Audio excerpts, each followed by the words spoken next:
This is your news source evening bulletin for today, Thursday, the 4th day of December in the year 2025. I'm Gordon Mosley reporting. Now here's what we're tracking tonight. As the opposition political parties continue to press for a convening of a meeting for the election of an opposition leader, Attorney General Anand Nandlal said while the process is expected to take place, there is equal concern over Azruddin Mohamed, the leader of the Win Party, being elevated to the constitutional position of opposition leader while facing extradition to the United States. The 13th Parliament convened early last month, and there have been calls for the Speaker to move swiftly for the election of an opposition leader. Azruddin Mohamed, whose Win Party secured the second highest number of votes in the September elections, is likely to take up the post. But the Attorney General is saying that due to the current legal troubles of the Win leader, the country risks being ridiculed internationally for having Mr. Mohamed in such a critical position. The stain and the international stigma that will attach to our parliamentary process, to the institutions of Guyana, by a fugitive offender not only sitting there but holding the post of opposition leader, is far graver and will cost us permanent damage. And that issue, I think, ought to feature with greater prominence in our public debates and pronouncements. Nandlal, however, acknowledged that there is a delay in the appointment of the opposition leader, and he said he is confident that the process will conclude when the Speaker returns from overseas travel. He said Guyanese who are concerned about the country's constitution should be concerned about the likelihood of Mr. Mohamed occupying that position. Law-abiding citizens, decent-minded Guyanese, and those who are concerned about the integrity of our constitutional institutions of governance, such as the high institution of the Parliament of our country, should be concerned that there is not only sitting in that Parliament, but holding the post of opposition, a fugitive offender. That to me is an issue far more important than a delay in the election of the opposition leader. The PNC-led APNU, Forward Guyana Movement, and the Alliance for Change have all called for the election of the opposition leader to be done urgently, arguing that in the absence of such an appointment, the government is portraying that it is not prepared to be held accountable. More news coming up in just a moment. It all starts with one. Maybe it's one look, you know the one, or one touch, even one word. It can start with one step. Or one promise, one thrill, one first time, one deep breath, one leap of faith, one day to remember, or one night to forget. One moment, so many stories that make up one crazy, average, everyday, fabulous life. We get one life, just one. Make your move. It all starts with one.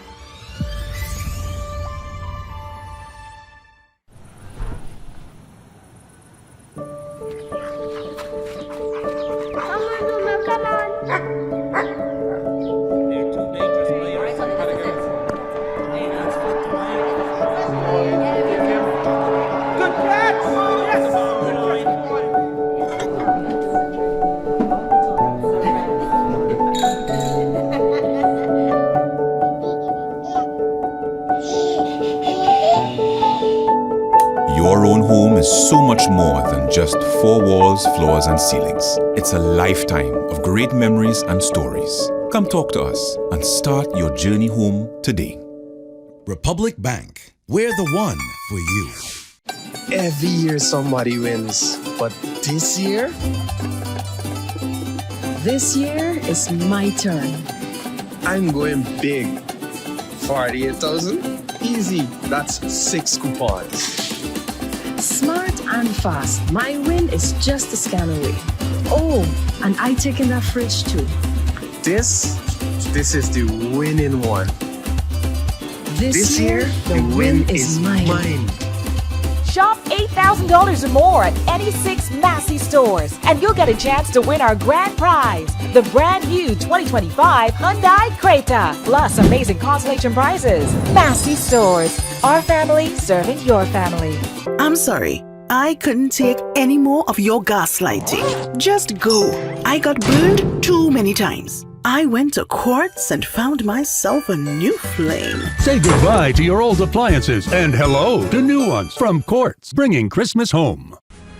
Listen, I can't take this sitting down. There's no way to cushion this. We've just grown so far apart. I went to Quartz and became sexually attracted to this new living room set. Say goodbye to your old furniture and hello to new ones from Quartz, bringing Christmas home.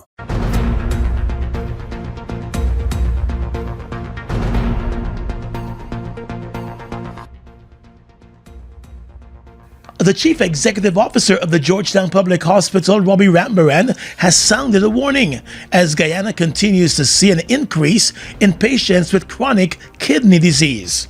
Addressing the media yesterday to mark the successful completion of the country's first chain kidney transplant surgeries, Mr. Rambaran revealed that the country is seeing an increase in the number of patients diagnosed with chronic kidney disease. At Georgetown Hospital from 2023 to date, we have registered our patient 2,200 new patients join our nephrology clinic. We have 368 patients on dialysis, of which 246 started this year. These are some alarming numbers. And this does not constitute what happens at other public health facilities and in the private sector. Diabetes is the main cause of chronic kidney disease in the country. Other risk factors include smoking, elevated blood pressure, and not meeting the World Health Organization's threshold of daily physical activity. Rambaran said there is an increasing number of patients admitted in a very sick stage, and according to him, the majority of them are not receiving dialysis, although the government is providing an annual grant of $600,000 to each citizen requiring dialysis treatment. The Georgetown Hospital CEO said the hospital has now found itself in a situation where the demand for dialysis and kidney transplants far exceeds its capacity. Today we have 29 patients who are in the hospital, of which 20 are on dialysis, and they are majority of them, and 90% of them is because of the default in dialysis. So the demand for dialysis, kidney transplant, I can say, exceeds our capacity. And this certainly is a call for action. However, he said notwithstanding the increase in kidney disease and the need for dialysis and transplants, every successful transplant represents a second chance at life, freedom from dialysis, restored health, and renewed hope for patients. Rambaran said the Georgetown Hospital has been investing in leading-edge technology and expanding its transplant team of surgeons and other professionals. A recent study titled The Silent Epidemic: Understanding Chronic Kidney Disease revealed that there is a growing trend of chronic kidney disease in the country, with the number of persons receiving dialysis jumping from 63 in 2020 to more than 600 this year. Earlier this week, Minister of Health Dr. Frank Anthony, when asked whether the government would increase the subvention for those requiring dialysis, spoke of the importance of preventing chronic kidney disease and the work that the Health Ministry has been doing in that regard. What we want to do is to work more to prevent chronic kidney diseases. And we are seeing that a number of persons who are diabetic over time, if their blood sugar is not controlled, they can become, they can have chronic kidney problems. So we have focused a lot of our work on prevention, and hopefully we'll start seeing a drop-off of the cases. The health minister said in the interim his ministry has added dialysis chairs at many of the hospitals across the country. The newer hospitals that we have, the 6 new ones, we have also 2 chairs that are there, and we are going to start providing dialysis services in these 6 new hospitals. And plus we are looking at where we can add some more chairs. We are hoping that in the very near future we'll be adding 15 more dialysis machines to the public system. The Ministry of Health also plans to continue to collaborate with NGOs across Guyana to extend dialysis services to those who need them. The beautification project at the Stabroek Market Square is progressing, but vendors are still uneasy about what the project really means for them.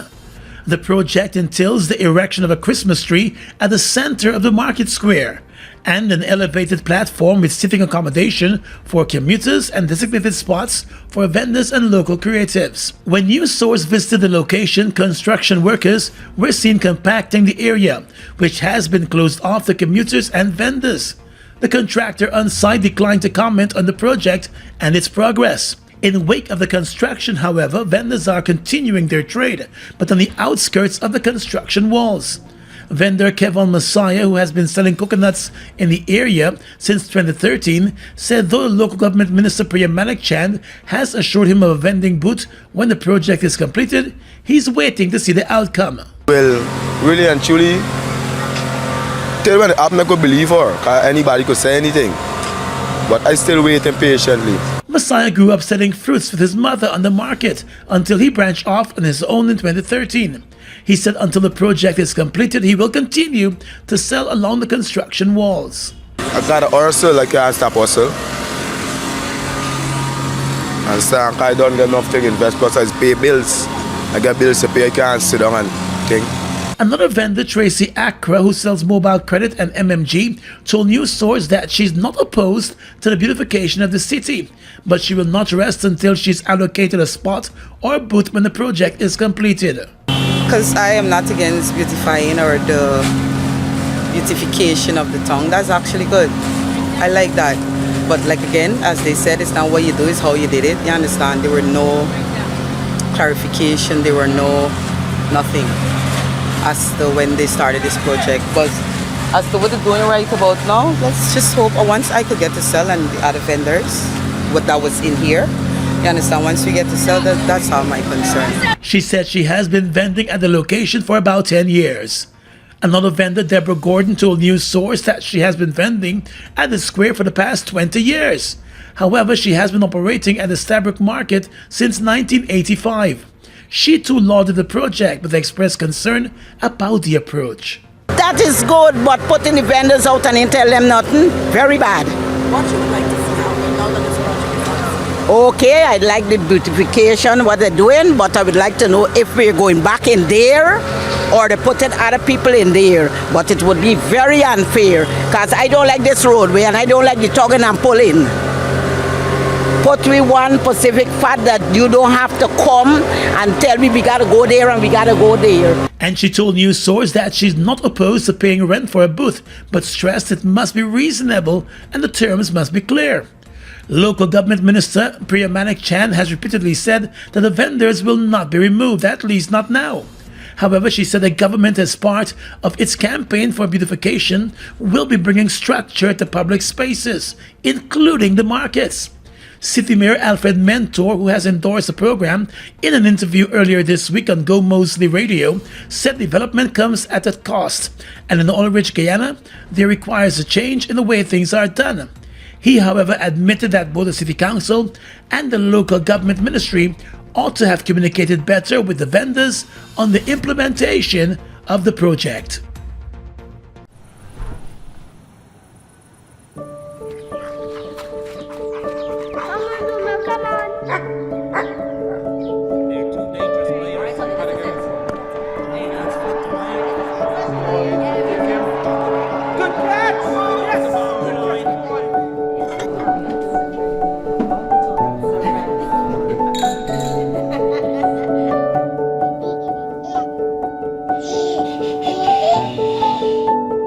Your own home is so much more than just four walls, floors, and ceilings. It's a lifetime of great memories and stories. Come talk to us and start your journey home today.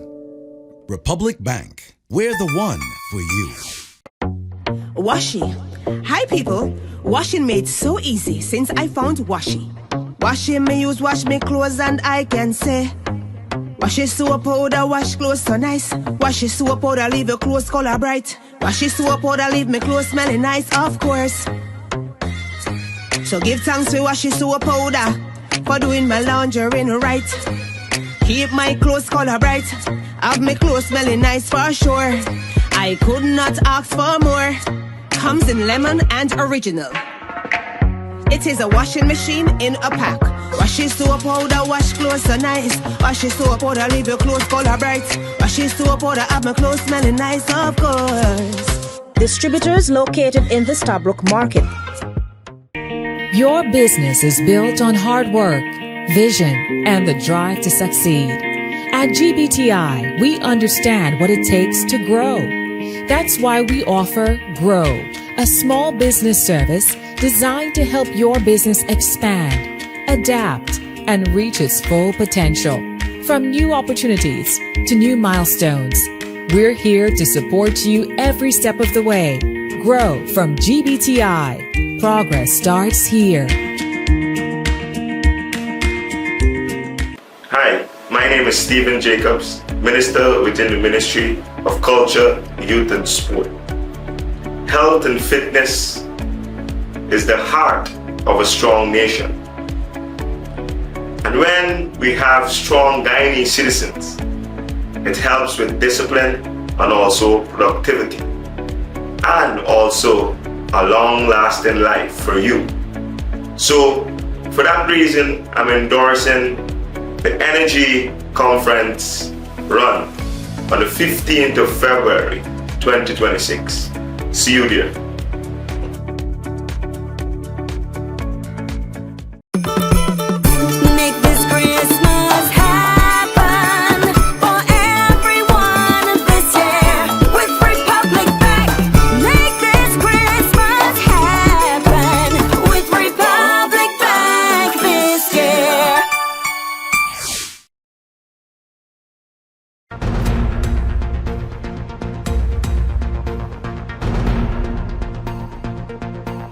The results from the forensic test being conducted in India and two critical pieces of evidence recovered from the scene of that deadly gas station bombing are expected to be available in less than 2 weeks.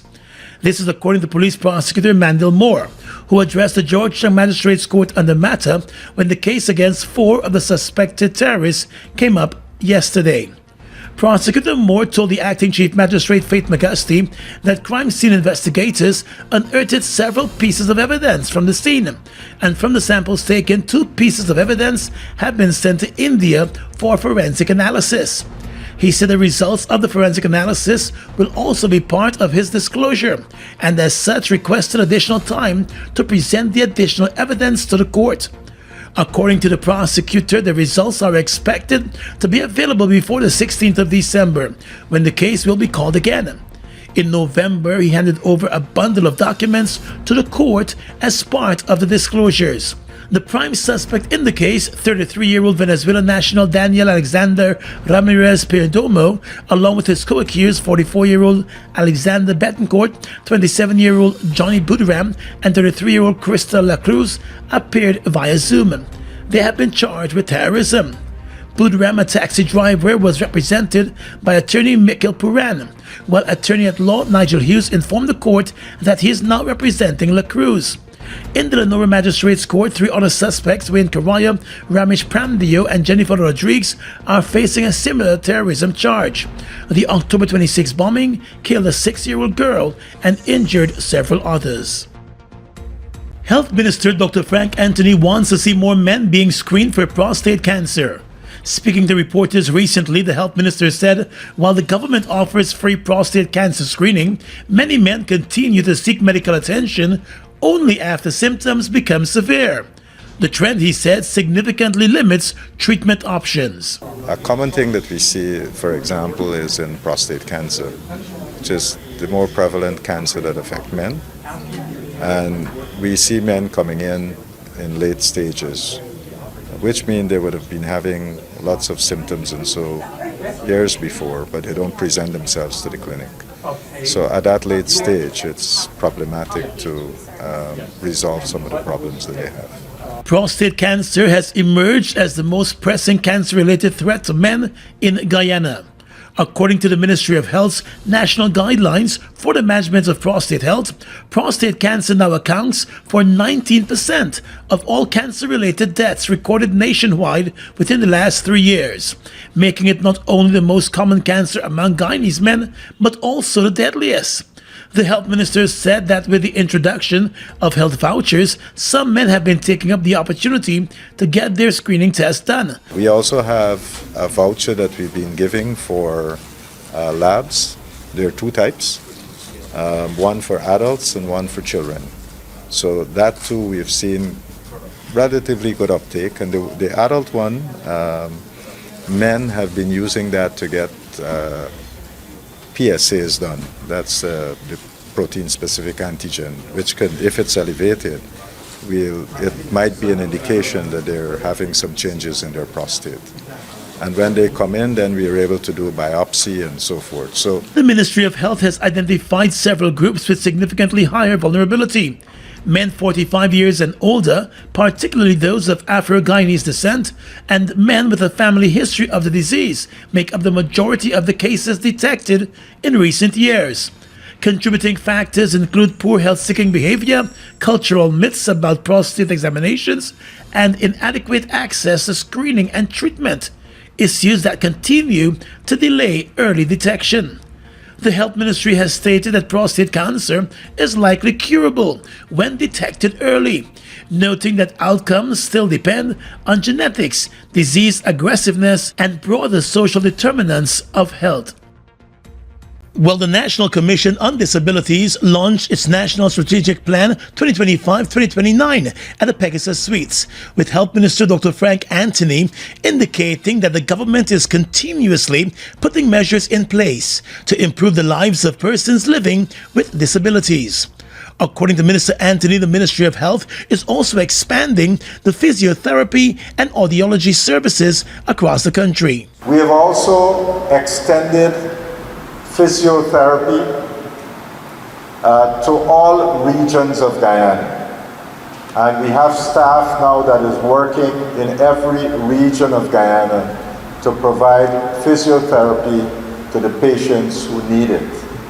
And that's something that we continue to build on.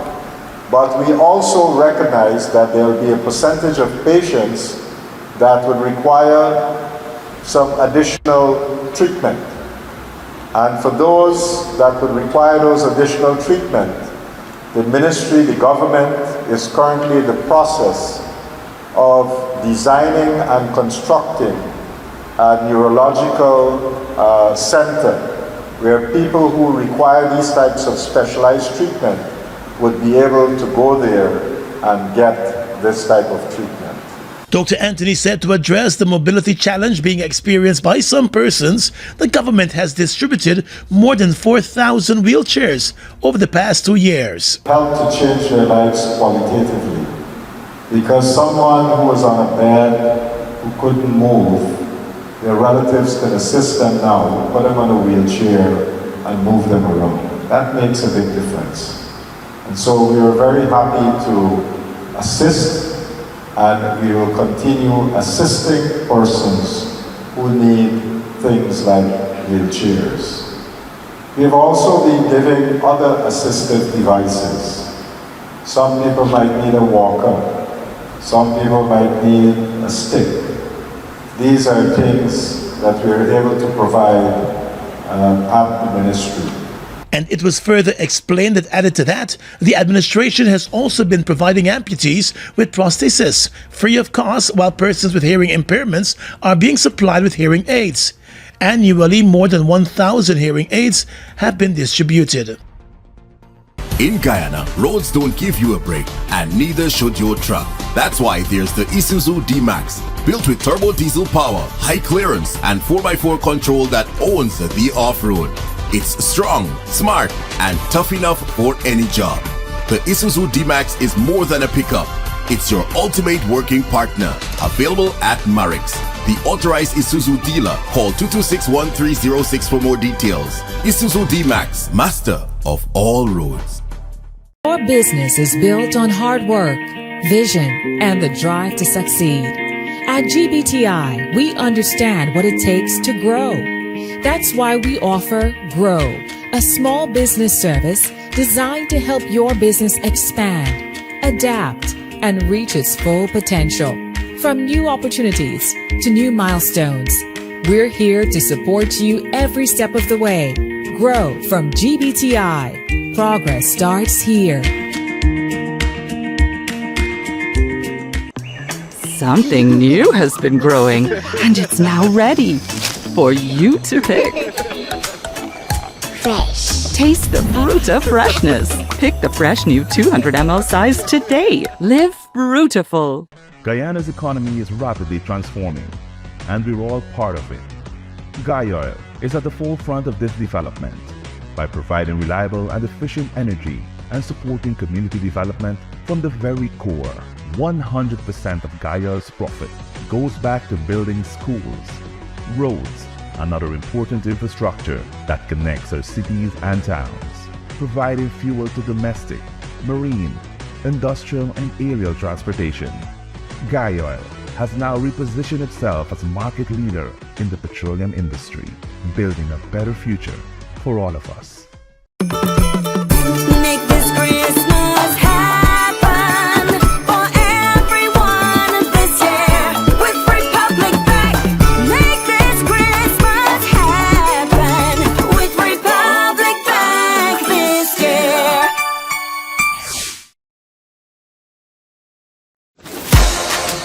Okay, let's do this thing.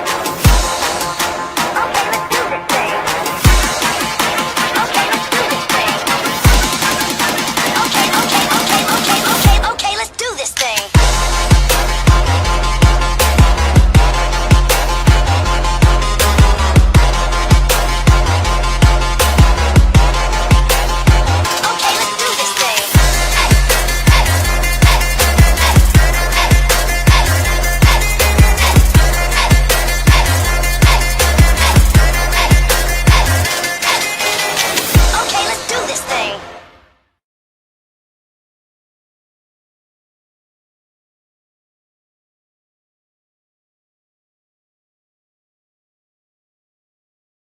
With your regional and international news tonight, I am Svetlana Marshall in the region. Honduran centrist candidate Salvador Nasralla alleged fraud in the country's highly contested presidential vote on Thursday after his Trump-backed rival Nasri Asfara pulled narrowly past him overnight. Nasralla, in a post on X, said the screen displaying the vote data went blank at 3:24 a.m. and alleged an algorithm changed the data, giving the higher tally to his opponent. Nasralla had been leading the vote count since Tuesday. The results are being updated on the electoral body's website. The run-up to the vote in the small Central American country had been rocked for months by allegations of fraud. The election was catapulted to the international stage as U.S. President Donald Trump threw his support behind Asfura and alleged, without evidence, that there had been possible fraud in the initial vote tally. The Bahamas is proposing to impose harsher penalties on human smugglers, a move that officials say they hope will help dismantle criminal organizations that use the Caribbean nation as a staging point to smuggle migrants into the United States. The Bahamas will not be a stepping stone for illegal migration into the United States, Bahamian Prime Minister Philip Davis told Reuters on Tuesday. He said the country will be tightening up its laws, stepping up joint operations with the U.S. and the Trump administration, and dismantling the smuggling routes that run through the islands. Under proposed legislation, anyone convicted of endangering the life of a migrant, smuggling a pregnant migrant, or smuggling a group of more than 10 migrants could face fines of up to $300,000 and 15 years in prison. Anyone convicted of arranging the illegal landing of a migrant into another country through the Bahamas could face lesser penalties of up to $100,000 in fines and 7 years in prison. Existing Bahamian law does not address human smuggling, although it does include penalties for unlawful entering the country and living without proper documentation. The U.S. State Department did not immediately respond to the move. And finally tonight, international news. President Vladimir Putin has said Moscow disagrees with parts of a U.S. plan on how to end the Russia-Ukraine war after talks with U.S. negotiators in the Kremlin. He did not name the sticking points. At least two major points of contention remain: the fate of Ukrainian territory seized by Russian forces and security guarantees for Ukraine. President Donald Trump's envoy Steve Witkoff, who led the U.S. team at Tuesday's talks, is due to meet Ukraine's negotiators in Florida. Trump said the talks were reasonably good, adding that it was too soon to say what would happen, as it does take two to tango. In his India Today interview ahead of a state visit to Delhi, Putin said Moscow had not seen a modified version of the U.S. peace plan before his nearly 5-hour talks with Witkoff. He again stressed that Ukrainian troops must withdraw from the country's eastern Donbass region, even from areas still under their control. Russian forces now control some 85% of Donbass. And that's your News Source Evening Bulletin for tonight. I'm Svetlana Marshall, wishing you a pleasant evening.